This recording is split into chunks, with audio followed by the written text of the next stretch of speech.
Everyone in my family pretends we're perfect during the holidays, but I learned the truth about us the Thanksgiving. I turned 17. My mom had been cooking since dawn, filling the house with smells of turkey and sage while my dad set up extra tables in the dining room because we were expecting 23 people. Uncle Nathan and Aunt Gloria had driven up from Phoenix with their kids. My grandparents brought their famous pecan pie, and even my cousin Melissa flew in from college. Everyone kept saying how perfect everything looked, how blessed we were to all be together. But nobody mentioned how Uncle Frank had shown up 40 minutes late with bloodshot eyes, and Caroline trailing behind him with her head down, wearing sunglasses inside the house.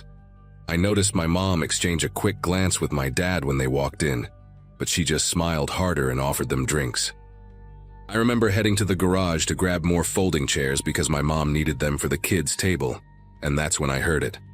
Not just arguing, but this awful sound of something hitting the wall hard, followed by Caroline's voice, high and scared, begging Frank to stop.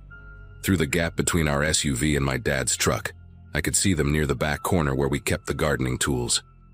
Frank had Caroline pressed against the wall, his hand wrapped around her throat, and she was trying to push him away, but he was twice her size. Her sunglasses had fallen off, and even from where I stood, frozen behind the cars, I could see the purple bruising around her left eye wasn't fresh, maybe a week old, already turning that sick yellow-green color around the edges. His other hand was raised, fist clenched, and Caroline was making these tiny gasping sounds, trying to breathe. My phone was in my pocket, but my whole body felt paralyzed, like those nightmares where you need to run, but your legs won't work. Frank was saying something about money, about Caroline's sister knowing too much, about how she needed to keep her mouth shut if she knew what was good for her. Then he hit her, not a slap but a real punch to her ribs that made her double over. And suddenly I was moving without thinking, grabbing the first thing I could reach, which was an old baseball bat we kept by the door. I started hitting the metal shelving unit hard over and over, making as much noise as possible while yelling that I needed help finding something, acting like I hadn't seen them. Frank jumped back from Caroline immediately, and she slumped against the wall trying to catch her breath, quickly pulling her hair forward to hide her face. Frank walked around the cars with this casual smile, asking if I needed help finding something, but his knuckles were red and Caroline was still in the corner, shaking, trying to make herself small. I kept babbling about needing the chairs, the extra chairs for dinner, my voice coming out too high and fast, and Frank just stood there watching me with these dead eyes while Caroline slowly picked up her sunglasses from the concrete floor. When she finally walked past us toward the door, she moved like every step hurt, one arm wrapped around her middle, and Frank followed right behind her, his hand on her lower back in what probably looked gentle to anyone else. But I could see how his fingers were digging in, controlling where she walked. I carried 3 folding chairs inside, my arms shaking so bad I nearly dropped them twice, and found my mom arranging appetizers on the good china. I tried to tell her what I'd seen, but the words got all tangled up, and she just kept adjusting the crackers and cheese, not looking at me, saying we'd talk about it later, that now wasn't the time with everyone here. But I couldn't stop. I kept describing Caroline's face, the bruises, the way Frank had his hand around her throat, and my mom finally grabbed my wrist hard, harder than she'd ever grabbed me before, and said that Frank had problems, that he'd been struggling since he lost his job at the warehouse, that Caroline knew how to handle him. She said it like that made it okay. Like losing your job meant you could choke your girlfriend in our garage, and when I tried to argue, she just walked away carrying the appetizer tray, leaving me standing alone in the kitchen. During dinner, I watched everyone pretending everything was normal while Caroline sat there barely eating, flinching every time Frank reached across her for something. My Aunt Gloria kept filling the silence with stories about their vacation to Sedona. My grandpa talked about his garden, and my little cousins argued about video games, but I couldn't stop staring at the way Caroline held her fork with trembling fingers. Halfway through the meal, she excused herself to the bathroom and didn't come back for 15 minutes, and when she did, she'd reapplied makeup, but you could still see the swelling if you knew where to look. Frank made some joke about women and their tiny bladders, and everyone laughed, even my dad. And that's when I realized they all knew, every single adult at that table knew what Frank was doing to Caroline. After dinner, while everyone moved to the living room for coffee and pie, I pulled my cousin Melissa aside near the stairs and told her everything I'd witnessed in the garage. She listened without interrupting, her face getting paler with each detail, and when I finished, she told me this wasn't the first time, that she'd seen bruises on Caroline last Christmas too, fingerprint marks on her upper arms that Caroline had blamed on a gym accident. Melissa said she'd tried talking to Aunt Gloria about it once, but Gloria had shut her down immediately, saying that what happened between Frank and Caroline was their business, that every couple had their problems, and besides, Frank was paying for Caroline's nursing school and her mom's cancer treatments back in Ohio. That's when Melissa told me the real reason everyone stayed quiet. Frank had been lending money to half the family, $10,000 to Uncle Nathan for his restaurant, paying my grandparents' mortgage when Grandpa's pension got cut, even helping my parents with the down payment on our house 5 years ago. I felt sick listening to Melissa explain how deep Frank's financial hooks went into our family, how he'd show up at family gatherings with expensive gifts for the kids, always picking up the check at restaurants, playing the generous, successful cousin while everyone ignored Caroline's sunglasses and long sleeves in summer. Melissa said she'd found pills in Caroline's purse once when she was looking for gum, prescription bottles with 3 different doctors' names, and when she'd looked them up later, they were all heavy painkillers and anxiety medications. Frank controlled everything, Melissa said. Caroline's bank accounts, her car registration, even her phone plan, and he'd convinced her that her family back in Ohio didn't want anything to do with her anymore, though Melissa suspected that was just another lie to keep her isolated.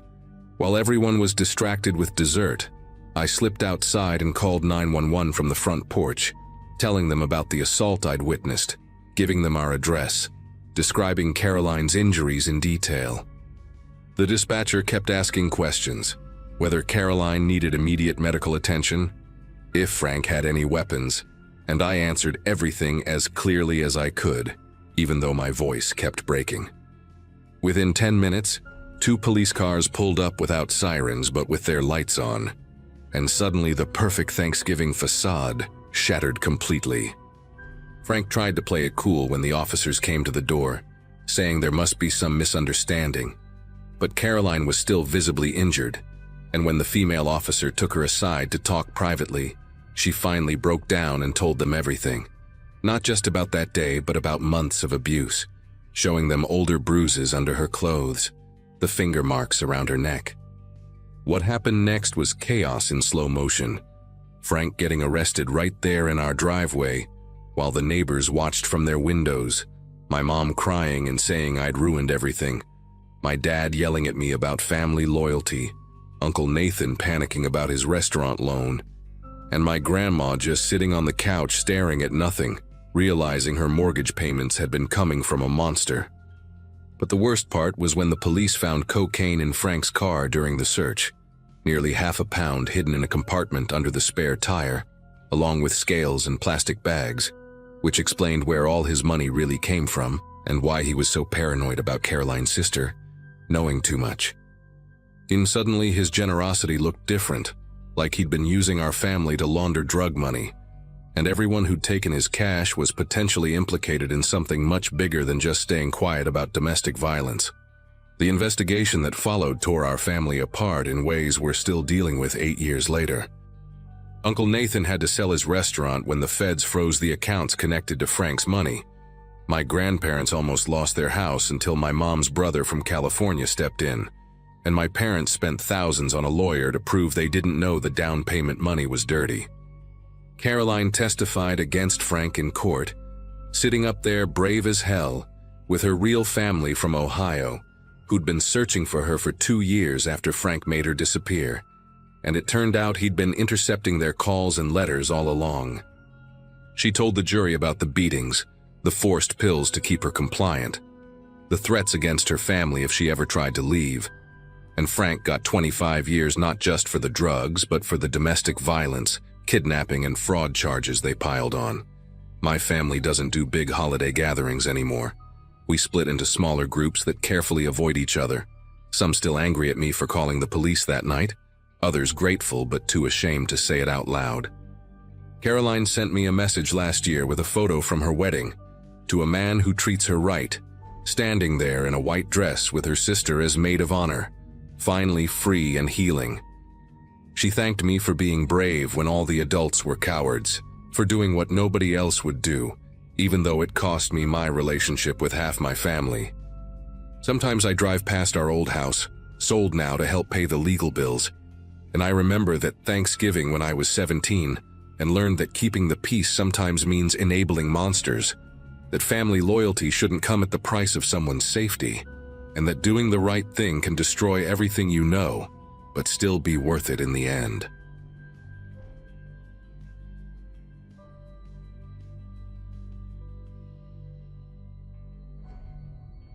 My wife Amanda had been up since 5 that morning preparing the turkey, and by noon, our house in the Denver suburbs was packed with family. We'd bought the place right after our daughter turned 3, one of those quiet neighborhoods where people actually wave when they walk their dogs past your yard.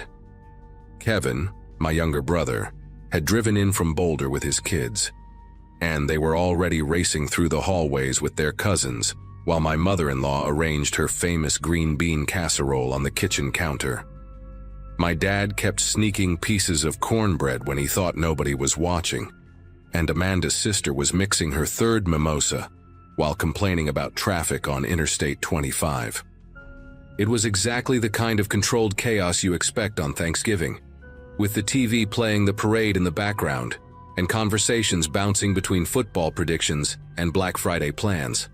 I remember checking my watch around 3:30, calculating when we'd need to start carving, feeling grateful for how normal everything seemed. That first knock came just after 4, while Amanda was transferring the turkey to the cutting board.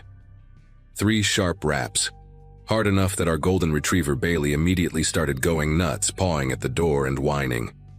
Through the side window, I could make out a figure in brown holding what looked like a medium-sized box, maybe the size of a microwave. My brother actually started walking toward the door, but I waved him off because we weren't expecting any deliveries, especially not on Thanksgiving. The knocking came again, louder this time, and a man's voice called out about needing a signature for an urgent package. Amanda caught my eye from the kitchen, shaking her head because she'd been tracking all her online orders and everything had already arrived. When I moved closer to peek through the peephole, I noticed the guy's uniform looked strange, like the color was slightly wrong for UPS and there were no visible logos or badges where they should have been.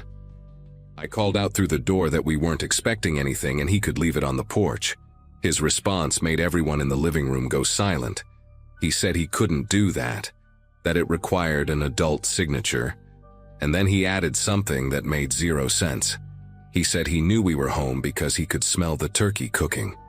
Kevin and I exchanged glances, and my dad actually stood up from his recliner, which took effort considering how much he'd already eaten. The man knocked again, this time using what sounded like the side of his fist, making the whole door frame rattle. Bailey was practically losing her mind now, growling in a way I'd never heard from her before. The guy's voice changed too, dropping the fake friendly delivery driver tone and becoming more insistent, almost angry, saying he'd been waiting out here for 20 minutes already and needed to get this done. Amanda grabbed her phone and started recording through the kitchen window that had a view of the front porch. The man must have heard her moving around because he suddenly stepped back from the door and turned toward the window. That's when we got our first real look at his face, and I'll never forget it. He had these pale gray eyes that didn't blink enough, and this scar that ran from his left ear down to his jaw, thick and ropey like it had been sewn up wrong. His hair was cut super short, almost military style, but grown out just enough to look unkempt. He smiled at Amanda through the window, but it was all teeth, no warmth behind it. He held up the package toward her and mouthed something we couldn't make out. My mother-in-law whispered that we should call the police, but my dad, always the tough guy, said we were overreacting about some delivery driver having a bad day. Then the guy did something that changed everything. He set the package down on our porch, pulled out his phone, and started taking pictures of our house. Not just the front door, but walking around getting angles of the windows, the garage, even crouching down to photograph our basement window wells.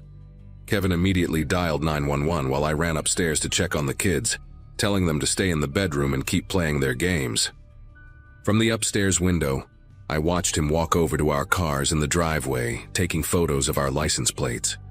He wasn't even trying to hide what he was doing anymore. The fake delivery uniform made even less sense now. I could see it had no company name anywhere, just a brown shirt and pants that anyone could buy at Walmart. He kept looking back at the house, specifically at the windows, like he was counting them or memorizing their positions. Amanda's sister started crying, saying she wanted to leave, but we couldn't exactly walk out there with him standing between us and our cars. My dad finally admitted this wasn't normal and grabbed a baseball bat from the garage, though I'm not sure what he planned to do with it through a locked door. The 911 operator told Kevin they'd send someone, but warned it might be 30 minutes because of holiday staffing. 30 minutes felt like a lifetime. The man had moved to our backyard now, actually opening our side gate like he owned the place. I could hear him testing the sliding glass door that led to our deck, the handle jiggling as Bailey barked herself hoarse on the other side of the glass. My mother-in-law herded all the kids into the main bedroom upstairs, turning on a movie loud enough to drown out what was happening. I grabbed a kitchen knife.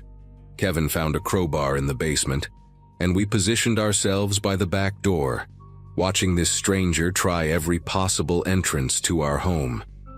He started talking to himself, or maybe to us, loud enough that we could hear him through the glass. He was saying things like he just needed 5 minutes inside, that he'd left something important here last time, which made no sense because there was no last time. Amanda was still recording everything on her phone when he picked up one of our deck chairs and held it over his head like he was about to throw it through the sliding door. That's when my dad completely lost it and started yelling through the glass that he had a gun, which he didn't, but the bluff worked for about 10 seconds before the guy started laughing. Not a normal laugh either, but this hollow sound that went on way too long. He set the chair down slowly, deliberately, then pressed his face right up against the glass door, cupping his hands around his eyes to see inside better. Bailey went absolutely ballistic, throwing herself at the door, and for a moment I thought she might actually break through the glass herself. The man suddenly pulled back and reached into his pocket, and I swear we all thought he was going for a weapon. Instead, he pulled out a folded piece of paper and pressed it against the glass. From where I stood, I could see it was a printed map of our neighborhood with several houses circled in red marker, ours included. He tapped on our house on the map, then pointed at us through the glass, then drew his finger across his throat in that universal threatening gesture. Kevin was on the phone with 911 again, practically screaming at them to hurry up, giving them play-by-play of what was happening. The guy must have heard sirens in the distance because he suddenly backed away from the door, that creepy smile still plastered on his face. He gave us this mocking little salute, then calmly walked to the side gate like he had all the time in the world. We heard him go through to the front yard, and Amanda ran to the window to watch him actually skip down our driveway, still in that ridiculous fake uniform, carrying the package he'd brought with him. The police showed up maybe 3 minutes after he left. 2 patrol cars with lights flashing but no sirens.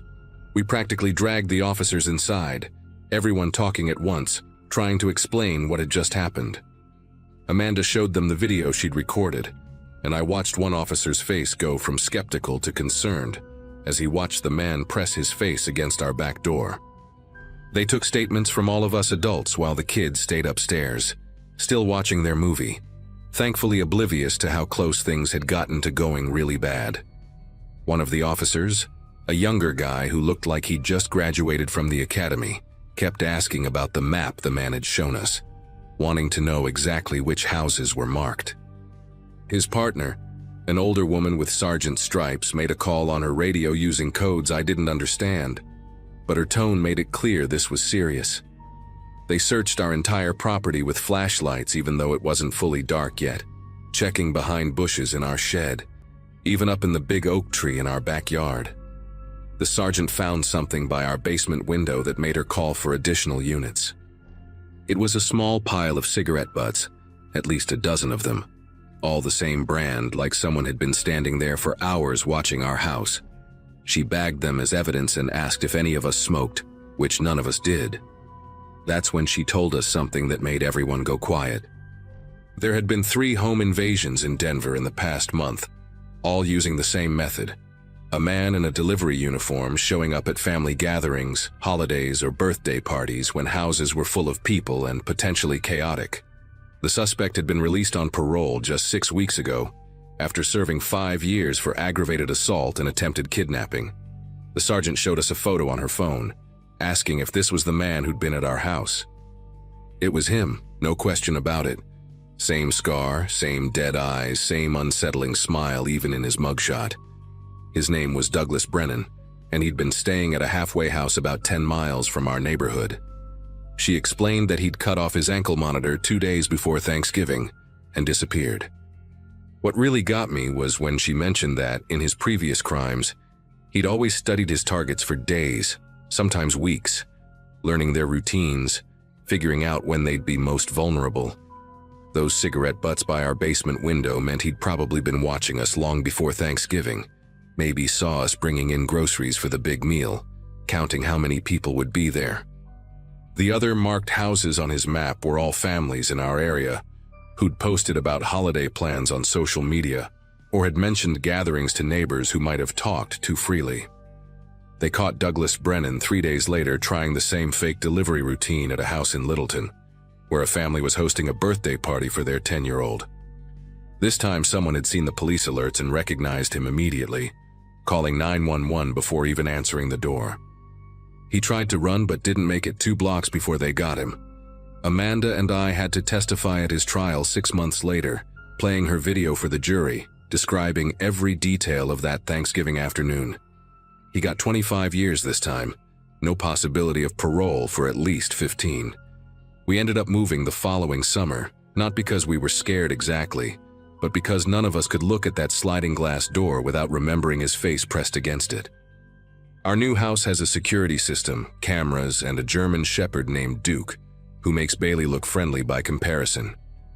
We still host Thanksgiving, but now we have a simple rule. If we're not expecting someone, we don't open the door, period.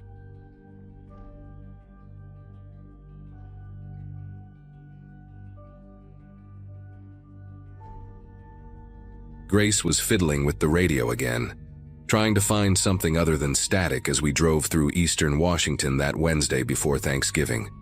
13 years old and already acting like she owned the car, while her brother Sam kept kicking the back of my seat every time he reached for his bag of chips on the floor.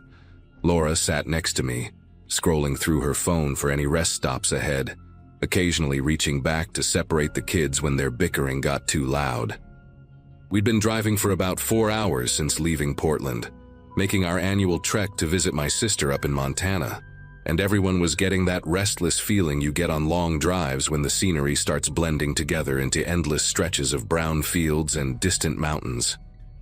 After graduating college in 2010, I'd made this same drive dozens of times, first alone, then with Laura after we got married, and now with 2 kids who treated the 8-hour journey like some kind of endurance test designed specifically to torture them.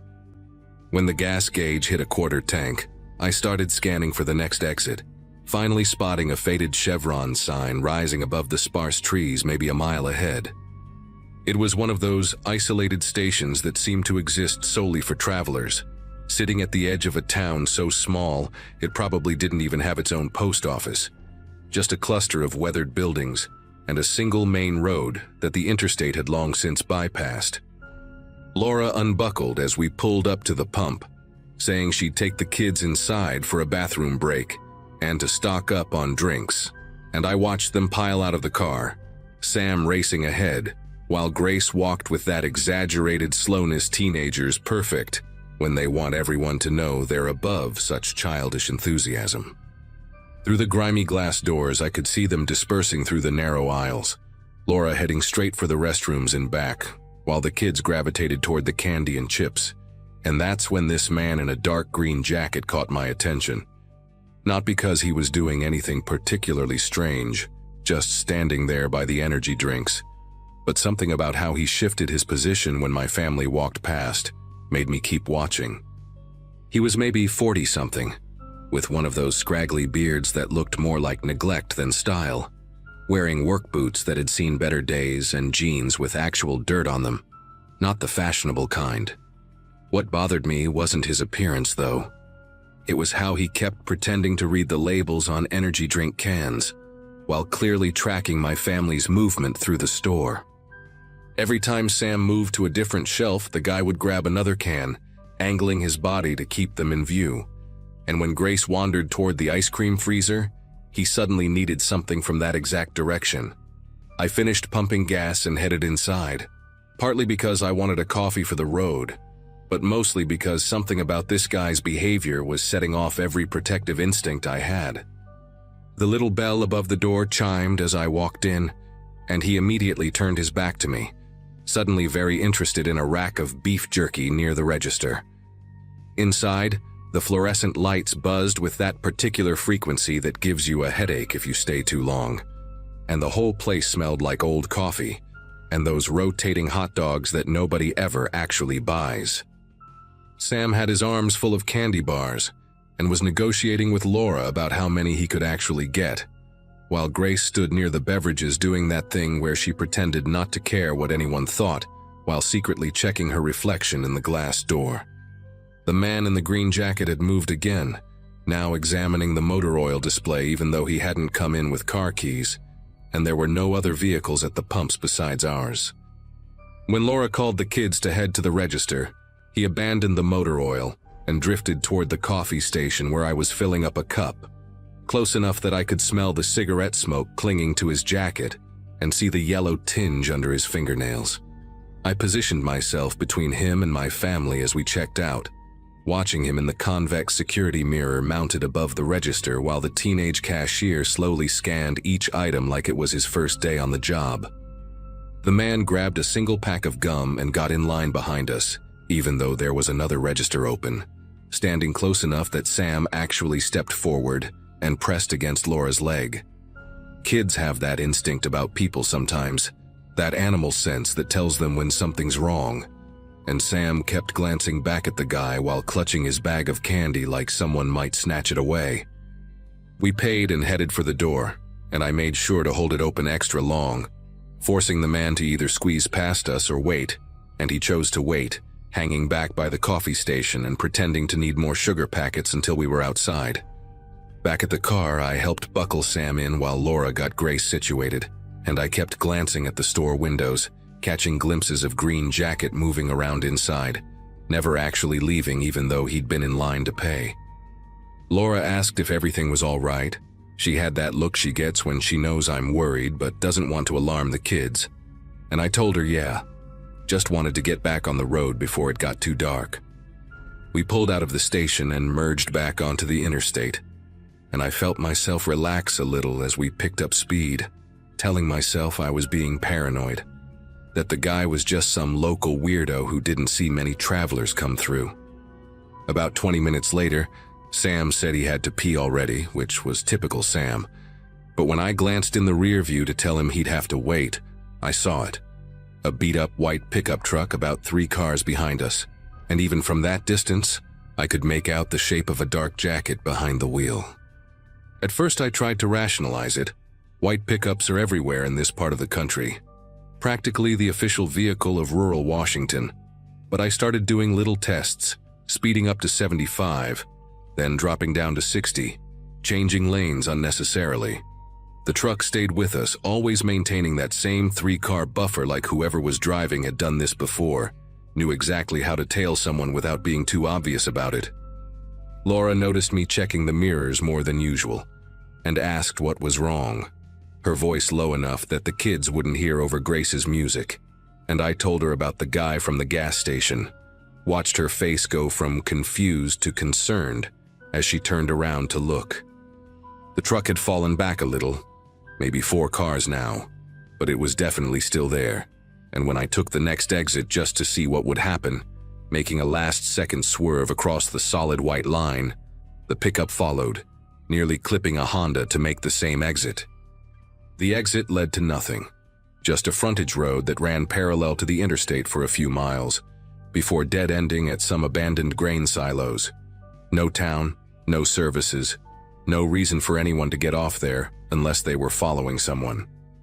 I pulled into a gravel turnout and watched the truck slow down, then suddenly accelerate past us, the driver keeping his face turned away, but I could see enough to know it was him. Same green jacket, same scraggly beard. He drove about a quarter mile ahead and pulled over too, just sitting there on the shoulder with his engine running, waiting. Laura was gripping her phone asking if she should call 911, but what would we say? That some guy was creeping us out, that he'd taken the same exit we did. Technically, he hadn't done anything illegal yet, and we were still 2 hours from anywhere with a real police presence. I pulled back onto the frontage road and headed back toward the interstate on-ramp, and sure enough, in my rear view, I saw the truck's lights come on, saw it pull a U-turn to follow us back. Once we merged back onto the interstate, I pushed our Subaru up to 80, weaving through the light holiday traffic while Laura kept watch behind us, calling out the truck's position like some kind of navigator in a race neither of us wanted to be in. The kids had gone quiet. Grace's music turned off now, both of them sensing that something was seriously wrong even though we hadn't explicitly told them what was happening. Sam kept asking why we were going so fast, his voice small and worried, and Grace just stared out her window with her arms crossed, that teenage bravado completely gone. For about 10 miles, we managed to put some distance between us and the truck, but then traffic started bunching up ahead, brake lights spreading across all 3 lanes like a wave, and we had no choice but to slow down. Within minutes, the white pickup was back. Closer this time, maybe only 1 car between us, and I could see the driver clearly in my mirrors, see him leaning forward over his steering wheel like a predator locked onto prey. That's when he started getting aggressive, really aggressive, swerving into the lane next to us and pulling alongside our car, matching our speed exactly so he could stare through the passenger window at Laura and the kids. Grace screamed, actually screamed, and grabbed Sam, pulling him down below the window line while Laura fumbled with her phone, trying to film him while also shielding herself. The guy's face was different now, not trying to hide anything anymore, his mouth moving like he was yelling something we couldn't hear through the glass and highway noise, his free hand making gestures I didn't want to interpret. I slammed on the brakes, dropping back suddenly, and he shot ahead, but immediately slowed down too, boxing us in behind a semi-truck, not letting me change lanes, playing this sick game of automotive chess at 70 miles per hour. Every time I tried to get around him, he'd swerve to block me, and when I'd fall back, he'd slow down too, keeping us trapped. And I realized with absolute clarity that this wasn't random. This guy had picked us, specifically us. Back at that gas station, had seen a family traveling alone on a holiday and decided we were exactly what he was looking for. Laura was on the phone with 911 now, her voice shaking as she tried to explain our situation, reading off mile markers as we passed them, but the dispatcher kept asking for a license plate number, and Laura couldn't see it clearly from her angle, the truck positioned just right to hide it. I managed to break free for a second, gunning it around a minivan in the right lane, but the pickup immediately accelerated too, cutting off the minivan so aggressively that it swerved onto the shoulder, horn blaring. That's when I saw the sign for a rest area coming up in 2 miles. One of those big ones with multiple buildings and usually a state patrol presence, and I knew that was our only chance. I told Laura to tell the dispatcher we'd be at the Sprague Lake rest area in 2 minutes, to please have someone meet us there, and she repeated it twice, 3 times, making sure they understood. The guy must have seen the sign too, because suddenly he rammed us, actually rammed the back corner of our car, not hard enough to spin us out, but enough to make the whole vehicle lurch sideways. Enough to make Sam start crying and Grace scream again. The next 2 miles felt like 20, him hitting us twice more, each impact sending my heart into my throat as I fought to keep control of the car, the kids sobbing in the back seat while Laura kept the dispatcher on the line, describing everything that was happening in real time. When the rest area exit finally appeared, I didn't signal, didn't slow down until the last possible second, then yanked the wheel hard to the right, tires screaming as we barely made the off-ramp. The pickup tried to follow but was going too fast, shooting past the exit, and I saw his brake lights flare as he locked up his wheels, skidding along the shoulder. We flew into the rest area parking lot, and I headed straight for the most crowded section, pulling right up to the main building where dozens of people were milling around. Families stretching their legs, truck drivers checking their phones, witnesses everywhere. I threw the car in park and told everyone to stay inside, doors locked, while I got out and stood where I could see the entrance, waiting to see if that white truck would appear, my whole body shaking with adrenaline and rage and fear all mixed together.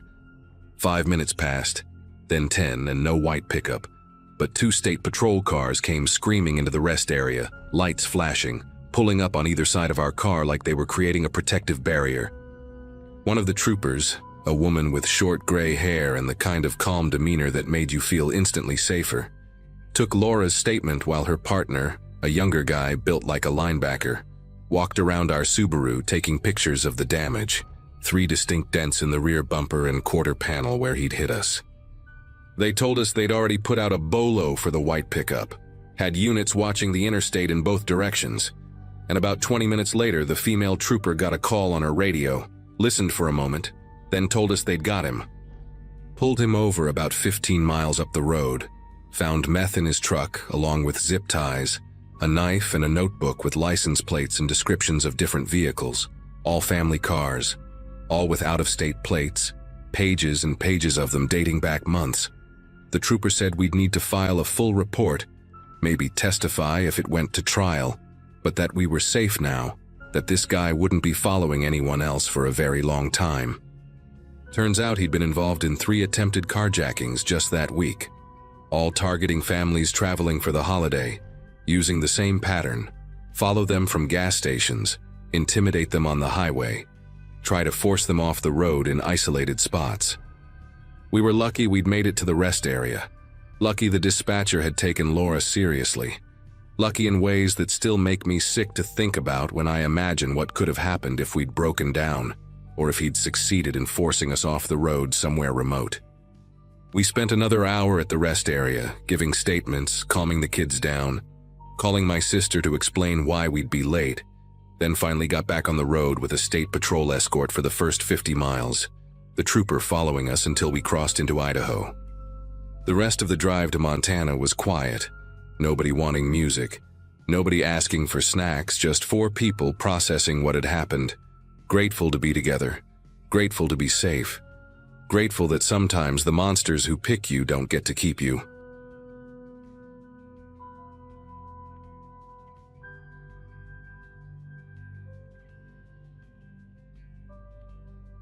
November has always been my favorite month, especially since Mom started hosting Thanksgiving at her place in Springfield after Dad passed. Picture this: me, 31, and finally getting my life together after that rough patch with my ex, standing in Mom's kitchen peeling sweet potatoes while she fusses over her famous cornbread stuffing. My brother Jason was supposed to arrive around noon with his wife Katie and their twin boys, and my sister Olivia had texted saying she'd be there by 2, right after picking up the pies from that bakery on Harrison Street. Mom kept checking her phone every few minutes, worried about the traffic since everyone was driving in for the holiday, and I remember telling her to relax, that everyone would get there when they got there. Around 1:30, just as I was sliding the turkey back into the oven for its final hour, Mom's phone buzzed with a text. She was elbow deep in green bean casserole prep, so she asked me to check it for her, thinking it was probably Jason saying they were running late because the twins needed another bathroom stop. But when I picked up her phone and read the message, everything in that warm, cinnamon-scented kitchen suddenly felt wrong. The text was from a number none of us recognized, and it said, "We have your daughter. She screamed so pretty when we grabbed her. If you want to see her again, get $50,000 ready. Don't call cops or she dies. Wait for instructions." My first thought was that this had to be some sick joke. Maybe one of Olivia's weird theater friends pulling a prank. But the way it was written, the specific details, made my chest tighten in a way I couldn't ignore. Mom must have seen something change in my face because she immediately dropped the spoon she was holding, green beans scattering across the counter. I showed her the phone, watched her face go from confused to terrified in about 3 seconds flat. She grabbed the phone from me and immediately tried calling Olivia, but it went straight to voicemail. Then she tried again and again, each time getting more frantic. I pulled out my own phone and started texting Olivia while Mom left increasingly desperate voicemails. "Baby, please call me back right now. Please, this is an emergency." Jason and Katie walked in right then with the twins, all loud and cheerful, carrying grocery bags full of wine and that special cranberry sauce Katie always brings, and they stopped dead when they saw us. I explained the situation while Mom kept trying Olivia's phone, and Jason's first reaction was to Google the number that sent the text. Turns out, there had been a bunch of these scams going around that month, especially targeting older people around the holidays. Scammers would text claiming they had kidnapped someone, banking on the panic to make people wire money before they could think straight or verify anything. Jason showed us article after article about it, cases from all over the state, and for a minute we all breathed a little easier. Katie even laughed nervously and said her mom had gotten a similar text the week before about her brother, who was sitting right next to her when it came through. But then Mom pointed out something that made us all go quiet. Olivia really wasn't answering her phone, and she was supposed to have been here 30 minutes ago. Jason tried to stay logical about it, said maybe her phone died, maybe she got stuck in traffic, maybe she forgot to charge it like she always does. But I could see him checking his own phone every few seconds, refreshing her social media to see if she'd posted anything. The bakery was only 20 minutes away, and even with holiday traffic, she should have been here by now. Mom wanted to call the police right then, but Jason kept saying we should wait, that if it really was just a scam and Olivia walked through the door any minute, we'd feel stupid for panicking. Katie took the twins to the living room to watch cartoons, trying to keep them away from whatever was happening in the kitchen. I remember the turkey timer going off right then, this cheerful little ding that seemed completely wrong for the moment, and none of us moved to check it. That's when Mom's phone buzzed again, same unknown number. This time it was a photo, and when Mom opened it, she actually gasped and dropped the phone on the floor. Jason snatched it up before I could see, but his face went completely white. He turned the screen toward me, and there was Olivia's car, that distinctive rust-colored sedan with the dent in the passenger door from when she backed into a mailbox last year. The photo was taken from inside another vehicle, through a window speckled with rain, and you could see Olivia's car pulled over on what looked like a service road, driver's door hanging open. No sign of Olivia herself, just that open door like a mouth screaming. The text under the photo said, "TikTok $50,000 1 hour. Next photo won't be of her car." Mom started crying then, these horrible choking sobs, and I felt like the floor was tilting under my feet. Jason called 911 while I held Mom, trying to keep her from completely falling apart. The dispatcher was surprisingly calm, said they'd been getting calls like this all week, that it was definitely a scam ring operating out of state. She told us officers would come to take a report, but she also said we should try to reach Olivia through other means, check with her friends, her work, anywhere she might have stopped. I started making calls while Jason talked to the police, my fingers fumbling with the phone, calling her roommate Bethany, her boyfriend Connor, even her manager at the restaurant where she worked weekends. Nobody had heard from her since that morning when she left to pick up the pies. Connor said she'd seemed totally normal, excited about the dinner, had even shown him a picture of the chocolate cream pie she'd ordered specially for me because she knew it was my favorite. The police showed up faster than I expected, 2 officers who looked like they'd rather be anywhere else on Thanksgiving. The older one, Officer Ramirez, took one look at the texts and the photo, and immediately said it matched the pattern they'd been seeing. He explained that the scammers usually grabbed photos from social media, or even took random photos of similar cars to make their threats seem real. He asked if Olivia had posted anything about her car recently, maybe on Instagram or Facebook, and sure enough, when we checked, she'd posted a photo of it just 2 days ago, complaining about needing new tires. The younger officer was already on his radio, asking dispatch to ping Olivia's phone location, which apparently they could do even if the phone was off.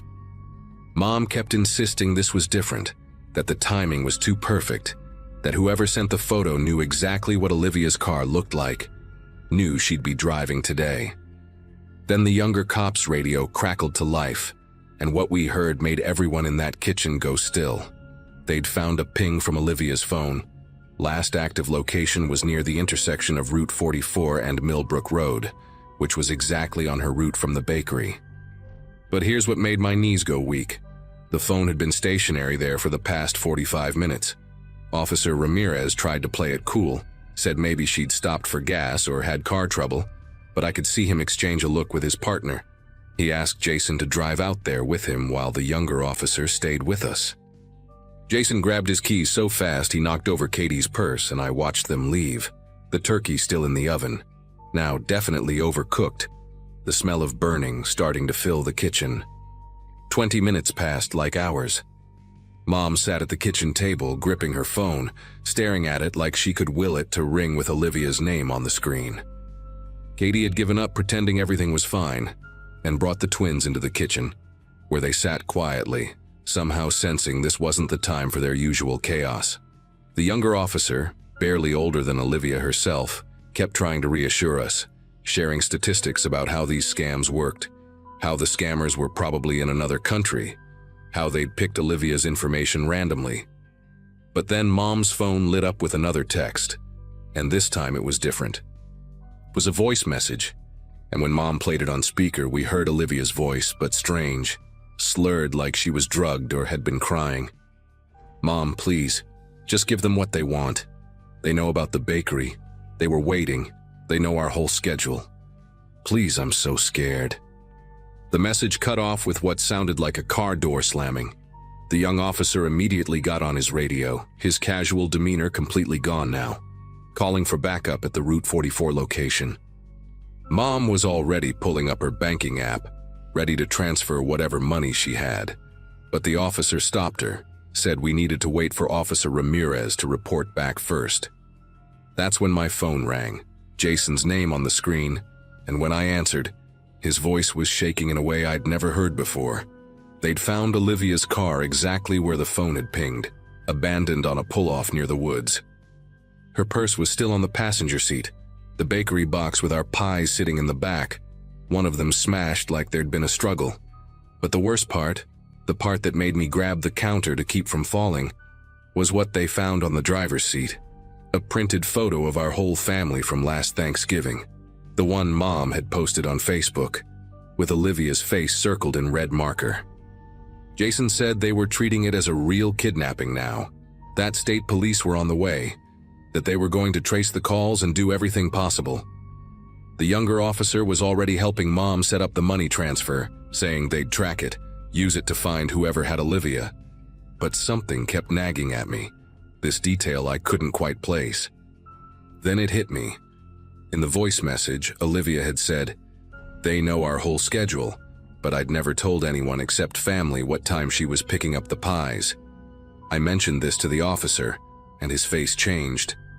He asked if we had any family members who might have gambling debts, drug problems, anyone who might have given information to the wrong people. That's when Katie, who'd been silent this whole time, spoke up. She said Connor, Olivia's boyfriend, had been acting strange lately, that Olivia had mentioned he'd been asking a lot of questions about our family, about Mom's retirement savings, about the house. She said Olivia was planning to break up with him after Thanksgiving. The police moved fast after that. Within minutes, they had Connor's phone number, his address, his plate number, everything. The young officer stepped outside to coordinate with dispatch, and through the window I could see him gesturing urgently. Mom had gone quiet, this awful kind of quiet where I knew she was replaying every interaction with Connor, every time she'd welcomed him into her home. Then Jason called again. They'd pulled security footage from the gas station near where Olivia's car was found. The timestamp showed her stopping there at 1:47 p.m., and she wasn't alone. There was someone in a baseball cap in the passenger seat, but here's what made everyone's blood run cold. Olivia had gone inside the store alone, bought water and aspirin, and the security footage showed her mouthing "help me" to the camera. The clerk hadn't noticed, too busy with the holiday rush. By the time she got back to her car, whoever was with her had moved to the driver's seat. Everything happened fast after that. The state police tracked Connor's phone to a motel off Route 91, about 40 miles north. They found him there with 2 other men, brothers with records for extortion and kidnapping. The whole thing had been planned for weeks, Connor feeding them information, telling them when Olivia would be alone, what route she'd take, how much money our family had. They'd grabbed her right outside the bakery parking lot, forced her into her own car, drove her to that pull-off to switch vehicles. The police found Olivia in one of the motel rooms, drugged but alive, tied up in the bathroom. Connor had been recording her voice for more messages, planning to drag it out, milk our family for everything they could get. When they brought Olivia to the hospital and she finally could talk, she told us Connor had seemed so normal that morning, had even kissed her goodbye, told her to have fun at dinner. She said the moment she saw him in her car outside the bakery, passenger door open, asking for a quick ride. She knew something was wrong, but by then one of the brothers was already behind her, pushing her into the vehicle. We spent Thanksgiving night in the hospital waiting room instead of around our dinner table. The turkey I'd forgotten in the oven was completely ruined. The house still smelled like smoke when we finally went back days later to clean up. Olivia had bruises on her wrists from the zip ties, and for months afterward she'd panic if anyone walked too close behind her in a parking lot. Connor got 8 years. The brothers got 12 each. During the trial, we learned Connor had been planning this since September, when he'd overheard Mom talking about her retirement account at a family barbecue. He'd met the brothers through his cousin who owed them money, and they'd convinced him this was his way to start fresh, that Olivia's family had plenty to spare. What still haunts me is how he sat through dinners with us, laughed at Mom's jokes, helped Dad fix the garage door that time, all while planning to terrorize our family for money. The real kicker came out during the investigation. We weren't the first family they'd done this to. They'd run the same play 3 times before in different states, always around holidays when families were gathering, when people were distracted and vulnerable. They'd refined their technique, learned exactly how to create maximum panic, how to make the scam calls they'd studied seem real by adding personal touches. The only reason they got caught this time was because Connor got greedy, wanted a bigger cut, and stayed too long at the motel arguing about the split. If they'd left right after grabbing Olivia, they probably would have gotten away with it. Now, every Thanksgiving when we gather at Mom's house, we triple-check the locks, we share our locations on our phones, and we never joke about being late. Olivia still comes, brings her new husband and their baby girl now, but she always parks where she can see her car from the window, and none of us post anything on social media until after we're home. That perfectly staged family photo stays private now, because we learned the hard way that sometimes the real danger comes from the people who already know exactly where to find you.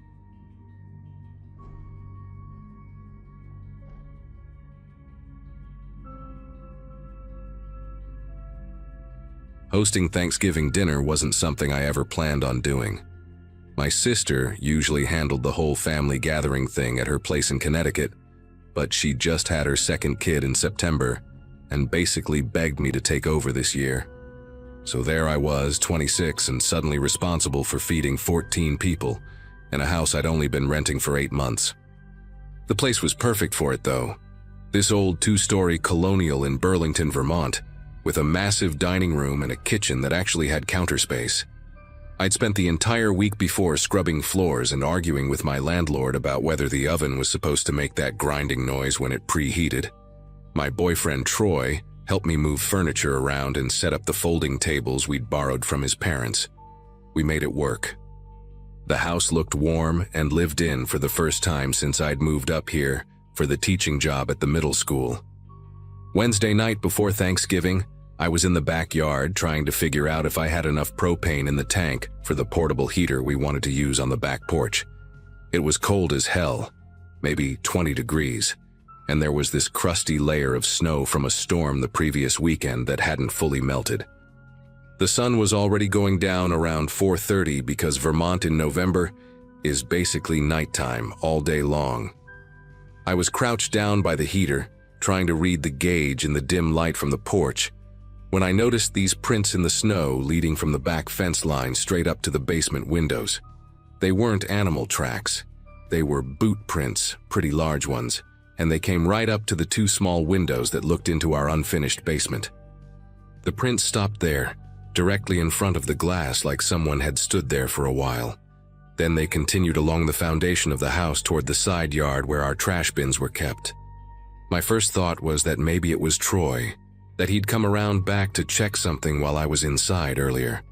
But Troy wore size 11 sneakers, and these prints were bigger, more like a size 13 or 14 work boot, with a really distinct tread pattern. I could see the deep ridges even in the half-frozen snow. I stood there staring at them, my breath making clouds in the cold air, and tried to think of a rational explanation. Maybe the landlord had sent someone to check the furnace exhaust vent or the gas meter. Maybe it was the neighbor's teenage son cutting through our yard, except the furnace vent was on the other side of the house, the gas meter was out front, and the prints came from the back fence, not from either neighboring property. They came from the wooded area behind our house where there was nothing except bare trees and the old railroad bed that hadn't been used in decades. I took a picture with my phone, mostly so I could show Troy and confirm I wasn't being paranoid, then went back inside. The house was warm and smelled like the pumpkin pie I'd baked earlier for practice. I showed Troy the picture when he came over that evening with the beer his dad had requested for dinner. He looked at it, zoomed in on the boot prints, and got this expression I'd never really seen on him before.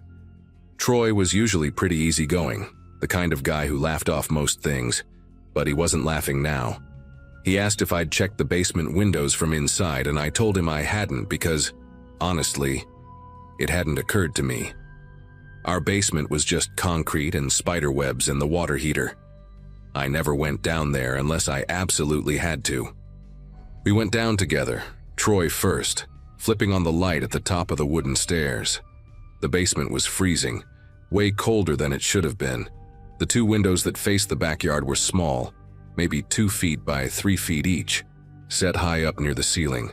They had those old metal frames that didn't lock properly, just a little latch that you could probably force open with a screwdriver. Troy walked over to them, and that's when we both saw it. One of the windows was open, just a crack, maybe 2 inches. The latch was bent at an odd angle. Troy closed it immediately and forced the latch back into place as much as he could, but the metal was warped and it wouldn't hold right. He asked if I had anything we could use to secure it, and I ran upstairs to grab the toolbox from the hall closet. We ended up jamming a wooden dowel rod into the window frame to keep it from opening, which felt incredibly flimsy, but was better than nothing. The whole time we were doing this, I kept thinking about the fact that someone had been standing outside my house, looking into my basement, trying to get inside. Troy said we should call the police and file a report, but it was almost 8 at night on the day before Thanksgiving, and I just wanted to believe it was some random thing, maybe kids messing around or someone who got confused about which house was theirs. That sounds stupid now, but in the moment I was more focused on the fact that my entire family was showing up in less than 24 hours, and I hadn't even started brining the turkey yet.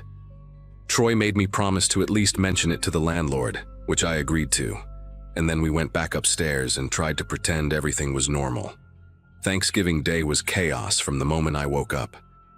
My parents arrived first around 10 in the morning with my grandmother, who immediately criticized the way I'd arranged the dining room chairs.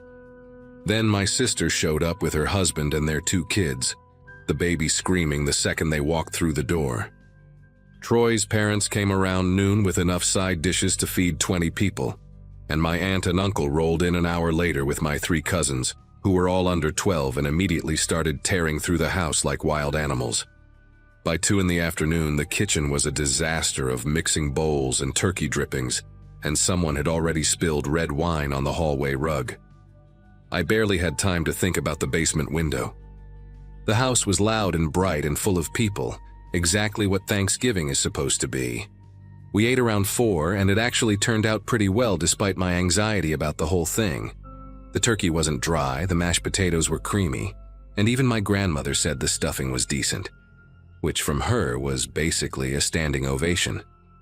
Around 6:30, right when we were clearing plates and my sister was cutting into the pies, every light in the house went out.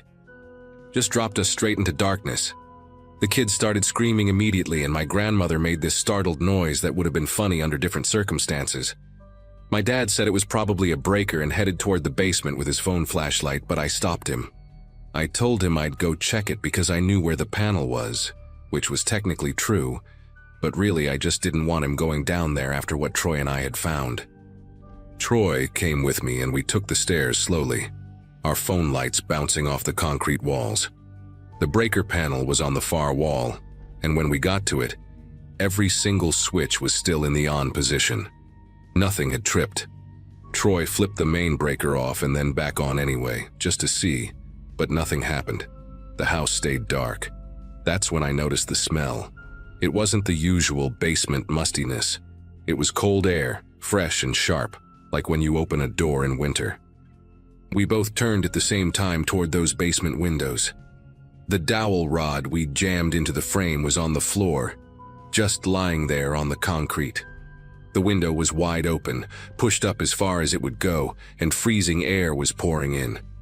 Troy grabbed my arm hard enough that it hurt and pulled me back toward the stairs.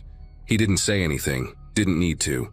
We went up fast and I shut the basement door behind us, which had one of those old keyed locks that I'd never used before.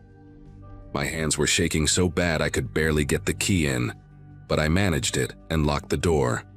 Everyone was still in the dining room, my dad trying to use his phone to figure out if it was a neighborhood-wide outage, my mom lighting candles she'd found in the kitchen drawer. I pulled Troy into the hallway and whispered that we needed to call the police right now. He was already dialing. The police took about 15 minutes to arrive, which felt like hours. In that time, I had to explain to my confused family why we'd locked the basement door, and why I looked like I was about to pass out. My dad wanted to go down there himself with a flashlight and investigate, very typical dad behavior. But Troy physically stood in front of the door and told him that wasn't happening until the cops got there. My sister was trying to keep the kids calm and away from the windows, and my mom kept asking if someone was in the house, if we were safe, should we all leave right now. I didn't have good answers. All I knew was that window had been closed and secured when we went upstairs, and now it was wide open. 2 officers showed up, a man and a woman, both holding those heavy-duty flashlights that lit up the whole front yard when they walked up to the porch. I explained everything quickly while my entire family crowded into the hallway listening. The male officer, his name tag said Officer Huang, asked if anyone had gone outside since the power went out, and I said no. Everyone had stayed inside. They went down to the basement first with their flashlights and weapons drawn, which made the whole thing feel suddenly very real and very dangerous in a way it hadn't before. We all waited at the top of the stairs, nobody talking, just the sound of the officers moving around down there and their radio crackling with static. They were down there for maybe 5 minutes before they came back up. Officer Huang said the basement was clear, nobody was inside, but the window had definitely been tampered with. The frame had fresh scratches on it, and there were muddy prints on the concrete floor right under the window, like someone had hoisted themselves up to look inside, or had started to climb through. The female officer, Officer Brennan, wait, no, that name is on my banned list, Officer Vincent, asked if we'd seen anyone suspicious in the neighborhood recently or if we'd had any problems before.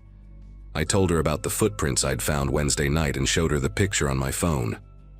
She and Officer Huang exchanged a look that made my stomach turn. Officer Vincent asked if we could step outside to talk, away from the kids, so Troy and I followed them onto the front porch while my parents stayed inside with everyone else. She told us there had been 4 other attempted break-ins reported in Burlington that evening, all within a 3-mile radius of my house, all during the dinner hours between 5 and 7. The pattern was specific and deliberate. Someone, possibly more than one person, had been targeting houses that appeared empty or quiet from the outside during Thanksgiving dinner. Most families were gathered at one house, which meant a lot of homes in the area were actually vacant. and even the ones that were occupied, like mine, had all their family packed into the dining room at the back of the house. From the street or the backyard, you couldn't tell if anyone was home. The cars were all parked in driveways, but that was normal for the holiday. Officer Huang said they'd caught the guy about 40 minutes ago, actually caught him, climbing through a window 2 streets over on Willow Ridge Drive. The homeowners had been at their daughter's house for dinner and came back early because their grandson got sick. They pulled into their driveway and saw someone halfway through their kitchen window. The power outage, Officer Vincent explained, hadn't been an accident or a tripped breaker. Someone had cut the external power line to my house from the pole in the alley behind my property. They found the cut line while they were checking the perimeter. It was a clean cut done with bolt cutters or something similar, and it had been done recently, probably right around the time my family was sitting down to eat. The person they'd arrested wasn't talking much yet, but he had tools on him. Bolt cutters, a pry bar, gloves, and a backpack full of garbage bags. Officer Huang said the working theory was that he'd been casing houses for days, maybe even a week or more, figuring out which ones would be empty or distracted during the holiday. My house probably looked like a target because it was on a corner lot with a big backyard that backed up to those woods, easy to approach without being seen from the street. But then we'd had 14 people show up and the house was blazing with lights and noise, so he'd waited. He'd cut the power hoping we'd all panic and leave, or that it would create enough confusion for him to slip in through the basement while everyone was distracted upstairs. I felt sick hearing all of this. The idea that someone had been watching my house, that they'd been out there in the dark while we were eating turkey and laughing at my uncle's bad jokes, that they'd cut my power and tried to get inside while my nieces and nephews were running around upstairs. Officer Vincent must have seen the look on my face because she put her hand on my shoulder and told me the important thing was that everyone was safe and the person responsible was in custody. They'd have someone come out in the morning to fix the power line, and they were going to increase patrols in the neighborhood for the next few weeks. She also strongly recommended I get proper locks installed on those basement windows and maybe consider a security system. Troy said he'd take care of the locks himself this weekend, and he did. We spent Saturday at the hardware store buying window locks, motion sensor lights for the backyard, and a deadbolt for the basement door. My landlord wasn't thrilled about us installing everything without permission, but when I explained what happened, he backed off pretty quickly. The power company came Friday morning and had us up and running by noon. My family ended up staying an extra day because nobody wanted to leave me alone in the house, which was annoying, but also kind of touching.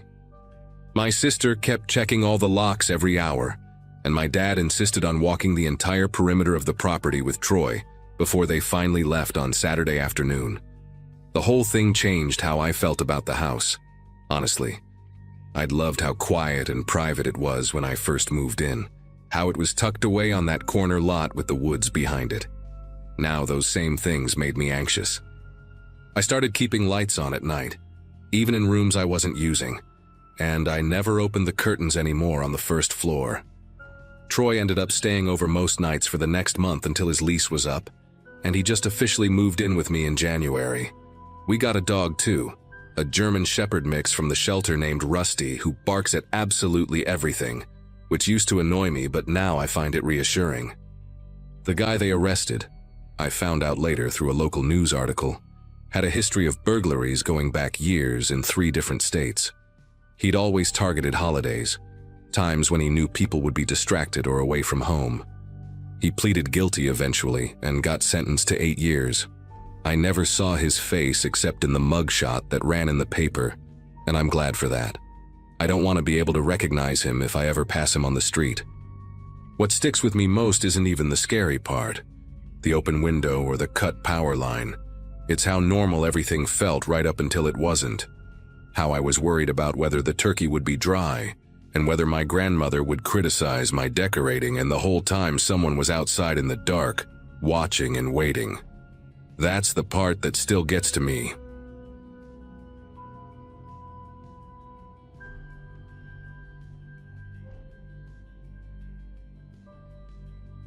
Thanksgiving dinner was already running 2 hours late by the time we finally sat down to eat.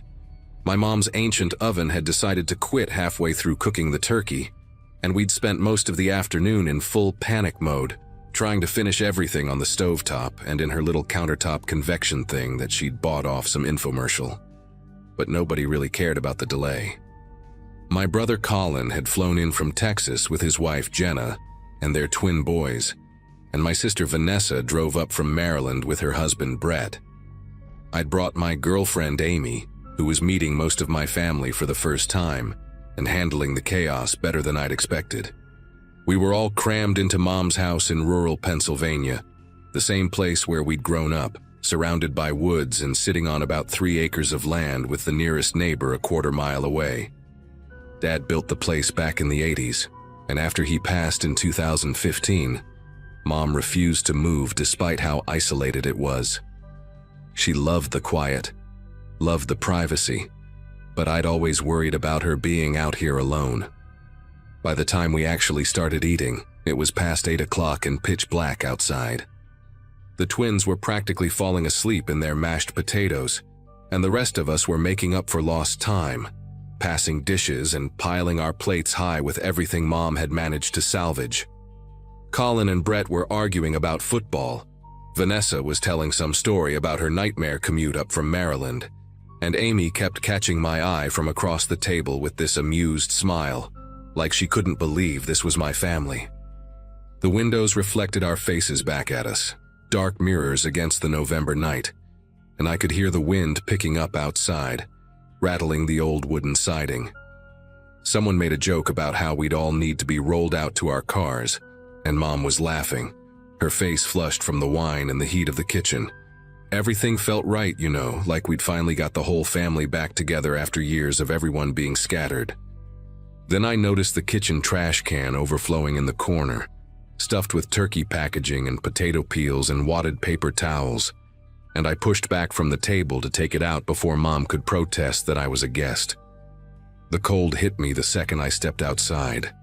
I mean, really hit me. That kind of November cold in Pennsylvania that goes straight through your shirt and makes you regret not grabbing a jacket. The motion sensor light on the back porch flickered on, casting this harsh white glow across the yard and making the tree line look even darker by contrast.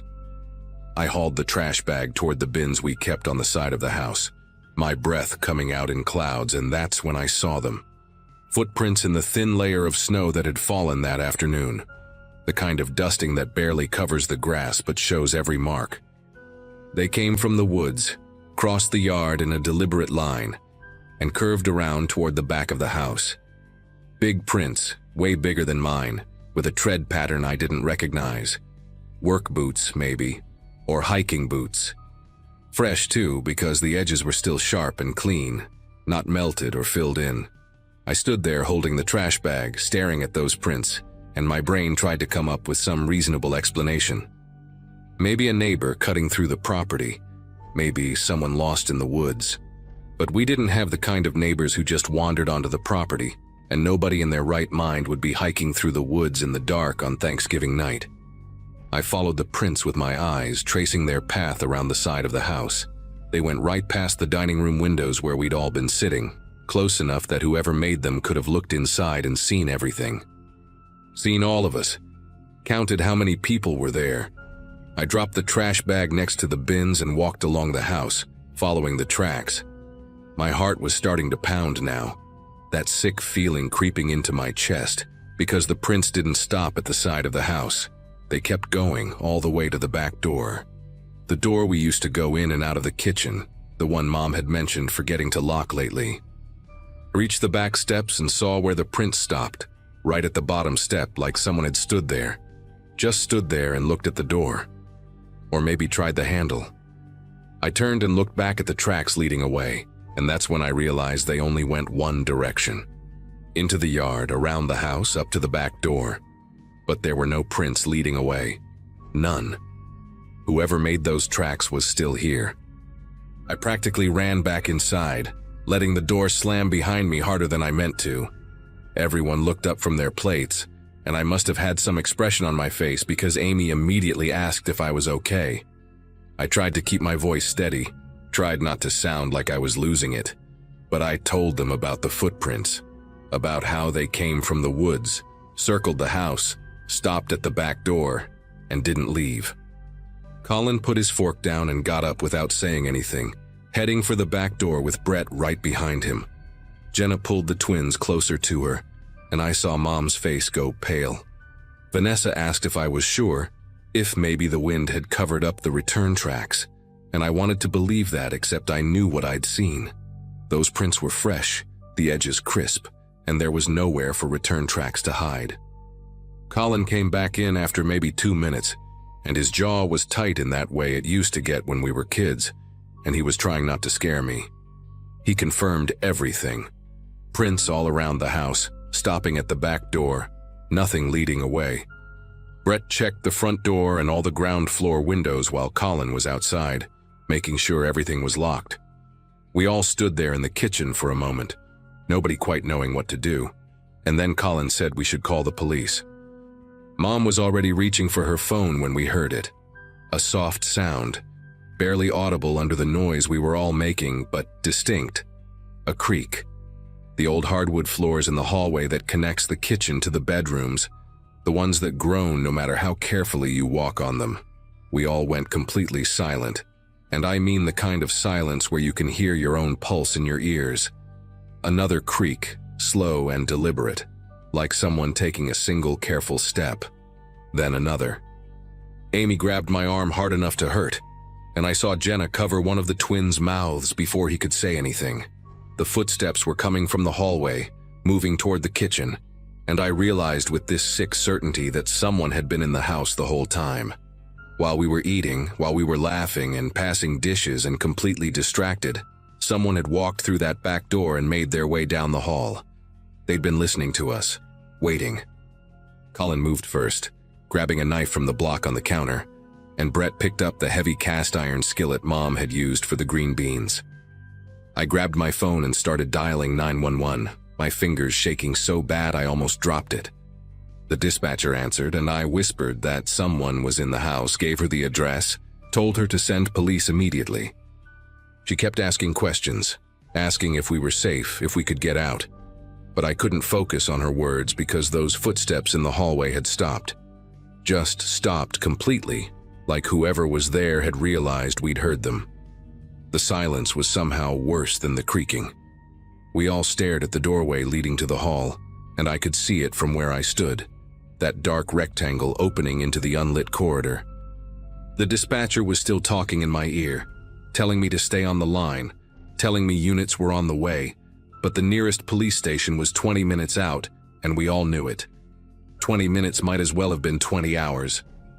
Mom herded Jenna and the twins toward the corner farthest from the hallway, and Vanessa grabbed another knife, her hand wrapped so tight around the handle her knuckles were white. Then we heard the sound of the back door opening. Not the front door, not a window, but the same back door I'd just come through minutes ago. The one we'd all been staring at, the one we thought we'd locked after Colin checked the footprints. The sound of it opening was unmistakable, that specific squeak of the hinges that Dad had never gotten around to fixing, and then the soft click of it closing again. Footsteps on the back porch, heavy and quick, running away from the house. Colin bolted for the back door with Brett right behind him, and I followed even though every instinct told me not to. We burst outside into the cold, and I swept the yard with my phone's flashlight. There, crossing the yard toward the woods, I saw a figure. Tall, dressed in dark clothes, moving fast but not quite running anymore, like they didn't need to rush, like they'd accomplished what they came for. The figure reached the tree line and turned back for just a second, and even though I couldn't make out a face in the darkness, I felt them looking at us. Then they disappeared into the woods, and the forest swallowed them completely. Colin started to go after them, but Brett grabbed his arm and pulled him back, said it was too dangerous, too dark. We didn't know if they were armed. We stood there on the back porch, breathing hard, staring at the spot where the figure had vanished. My phone was still connected to 911, and the dispatcher was asking what was happening, her voice sharp with urgency. I told her the person had left, had run into the woods, and she said to get everyone inside and lock the doors until police arrived. We went back in, and Colin immediately started checking every room in the house, turning on every light, looking in closets and under beds like we were kids afraid of monsters again. Except this monster had been real, had walked through our house while we sat 15 feet away eating turkey. Brett found it first, in the hallway outside the bedrooms. Muddy boot prints on the hardwood floor, the same tread pattern from outside, leading from the back door down the hall and stopping right outside the kitchen doorway. Right where we'd heard those footsteps stop. Whoever it was had stood there, just around the corner from where we were all gathered, and listened.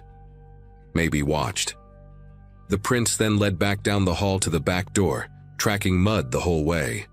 Mom started crying when she saw them, and Vanessa put an arm around her shoulders.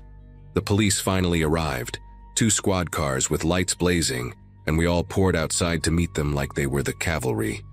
We told them everything, showed them the footprints outside and inside, pointed to where the figure had disappeared into the woods. The officers took our statements, photographed the prints, checked the whole house top to bottom with their flashlights and weapons drawn.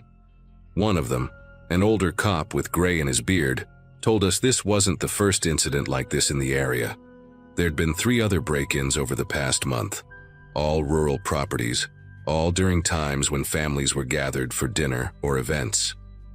Someone was watching these houses, learning routines, waiting for the perfect moment when everyone was distracted. He said they'd been lucky though, because in the other cases, the intruder had taken things, jewelry, cash, electronics, sometimes just weird stuff, personal items that had no resale value but meant something to the families. Our house hadn't been touched, nothing missing that we could find, which somehow made it worse because that meant the person hadn't come to steal. They'd just come to be there, in our space, listening to our family, standing in our hallway while we celebrated. The police stayed until almost midnight, walking the property line with flashlights, taking more photos, filing their report. They said they'd increase patrols in the area, that we should install motion sensor lights all around the house and consider getting security cameras. The older cop gave Mom his direct number and told her to call immediately if anything else happened, day or night. After they left, none of us could even think about going to bed. We sat in the living room with every single light in the house blazing, drinking coffee that nobody wanted, just trying to process what had happened. Colin called a security company right there at midnight, left a message demanding someone come out first thing in the morning. Brett and Jenna decided they weren't letting the twins sleep in the back bedrooms, just made a nest of blankets in the living room where we could all see each other. Amy hadn't let go of my hand since the police arrived, and I could feel her trembling even though she was trying to act calm. Vanessa kept walking to the windows, checking the yard like the person might come back. Mom sat in Dad's old recliner, looking smaller than I'd ever seen her, and she kept saying she should have moved after he died, that she'd been stubborn and stupid to stay out here alone. We packed up and left the next morning, not just for the weekend, but permanently for Mom.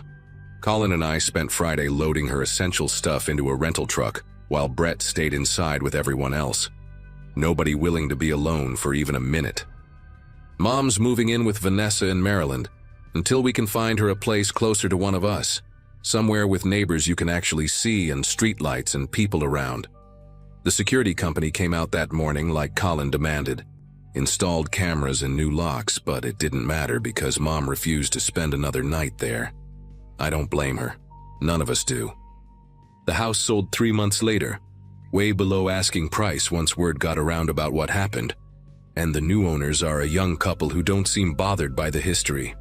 Good for them, I guess. As for the person who broke in, the police never caught them. The other break-ins stopped after that night, which the cops said might mean the person moved on to a different area or got spooked by the increased police presence. But I think about it all the time, about those footsteps in the hallway, about that figure turning to look at us before disappearing into the woods, about how close they were, how long they might have been standing there listening to us laugh and eat and celebrate, and how we had no idea. I still can't shake the thought of what they wanted, why they chose that night, what they were waiting for. And every Thanksgiving since, even surrounded by family in Vanessa's well-lit suburban neighborhood, I find myself watching the windows, checking the locks twice, listening for footsteps that shouldn't be there.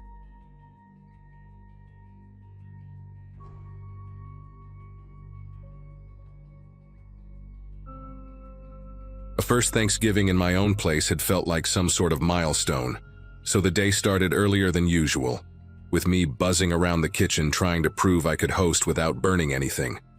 My family trickled in carrying dishes wrapped in foil, filling the house with the kind of noise I used to miss when I lived in cramped apartments. By late afternoon, everything smelled like roasted herbs and butter, and the only thing still on my mind was whether the gravy would come out too thick. The dining room window caught my eye for a moment while I set the table. Just a quick glance to make sure it was locked tight, because the breeze outside had been sharp all morning. I remember shutting it firmly, even testing it with the heel of my hand before walking away. The meal had barely settled into that comfortable rhythm, passing plates, teasing each other about portion sizes, when something small tugged at my attention. The dining room window looked slightly open, not wide, just a sliver, enough to break the seal I knew I'd closed. At first I blamed myself, thinking maybe the latch hadn't caught all the way, but the longer I stared, the more it bothered me. The air coming through felt colder than before, carrying that faint scent of damp leaves, the kind that only drifts in when someone has been walking outside. My cousin joked that I was acting like a paranoid homeowner, and everyone laughed, so I forced a smile and sat back down, pretending the whole thing wasn't gnawing at the edges of my mind. My dog, Riley, shifted under the table not long after, and I heard this low rumble from him. Nothing theatrical, just a deep warning he'd never used around my family. He was staring down the hallway, his shoulders stiff, refusing to take a single step toward it despite my attempts to coax him over. Riley's never been dramatic. If anything, he's lazy to the point of comedy, so seeing him locked onto that dark stretch of hallway made the hair rise along my arms. The hallway light had flickered earlier in the day, and right then it looked darker than it should have, almost like the shadows were pressed thicker against the walls. Conversations at the table kept going, but mine drifted away completely as Riley let out another low sound, his entire body angled toward the unseen. Trying to shake the uneasiness, I discreetly checked the security app on my phone, just to reassure myself that nothing strange had happened outside. A notification blinked at the top, motion alert from 10 minutes earlier.